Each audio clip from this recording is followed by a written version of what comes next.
Is Qapital trustworthy? That is the question, isn't it? It's the question that keeps you up at night when you look at your smartphone and realize that the entire landscape of financial institutions has shifted right under your feet. You are either retired, or you are standing right on the precipice of retirement, looking at the money you have spent 40, 50 years sweating for, sacrificing for, and guarding with your life. And now, everywhere you look, there is an app for this, an app for that, a digital tool promising to make your life easier. But I want you to pause, and I want you to look me in the eye. When it comes to your hard-earned nest egg, easy should never come before safe. The problem we are facing today is that technology is moving at a breakneck speed, and it is targeting your money by appealing to your desires for convenience. Qapital is an app designed to automate your savings using behavioral economics, things like rounding up your spare change when you buy a coffee or setting up little rules to dynamically tuck away money. It sounds wonderful, doesn't it? It sounds modern. But the fear inside you, the voice that asks, if I put my money into this application, is it going to disappear into cyberspace?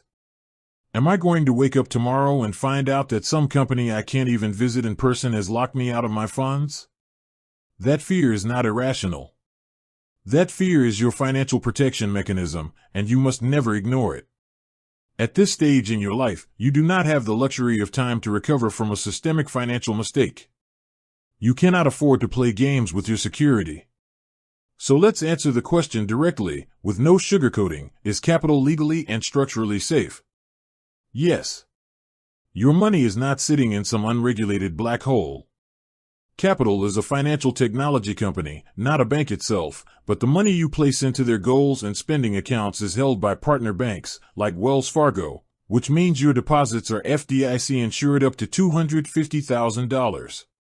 If Qapital as a company goes under tomorrow, your money is legally protected by the federal government. They use Plaid to link to your primary bank, which uses high-level, bank-grade encryption to protect your data. Legally, they are compliant. Structurally, they are secure. But does safe mean it is trustworthy for your specific stage of life? That is where the reality check comes in, and that is where you need to stand in your truth. Think about the way you manage your money. If you have a problem with your traditional bank, you can call a number, speak to a human being, or walk right through the front doors and demand to speak to a manager. With fintech apps like Qapital, customer service is often handled through chat boxes, automated email tickets, and artificial intelligence bots first.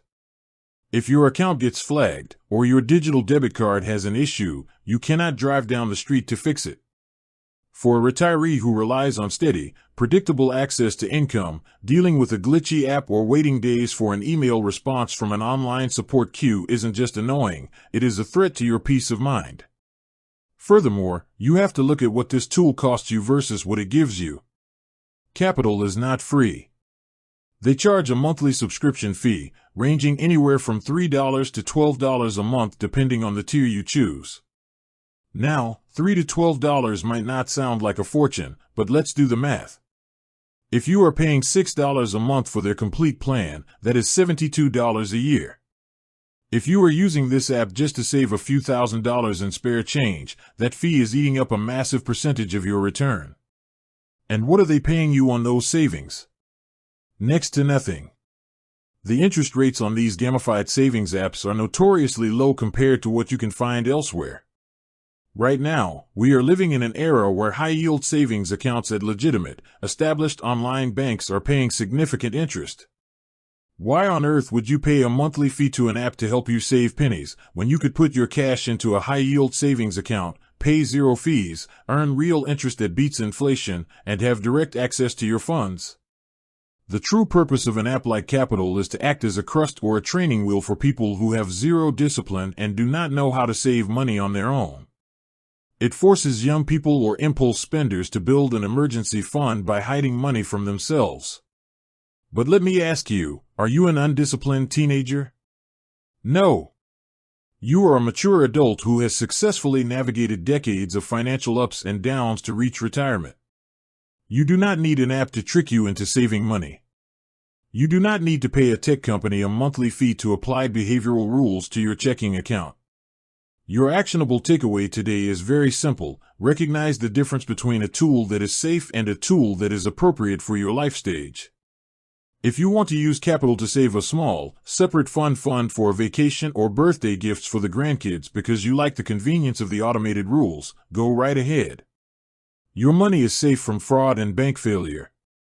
But under no circumstances should you use an app like this for your core retirement funds, your primary emergency cash, or your day-to-day income management. Instead, log into your current, trusted primary bank account today. Look at their automated tools. Almost every major brick-and-mortar bank and reputable online financial institution now allows you to set up automatic recurring transfers for free. You can tell your bank to move $50 every single week from your checking to your savings the exact day your pension or Social Security check hits. You can do it yourself, for free, without a middleman, without an app fee, and with a customer service number you can actually call when you need help. Be the master of your own money. Do not outsource your financial discipline to a piece of software that charges you for the privilege. Keep your retirement simple, keep your fees at zero, and keep your money where you have maximum control and maximum clarity. With that said, thanks for watching and until next time.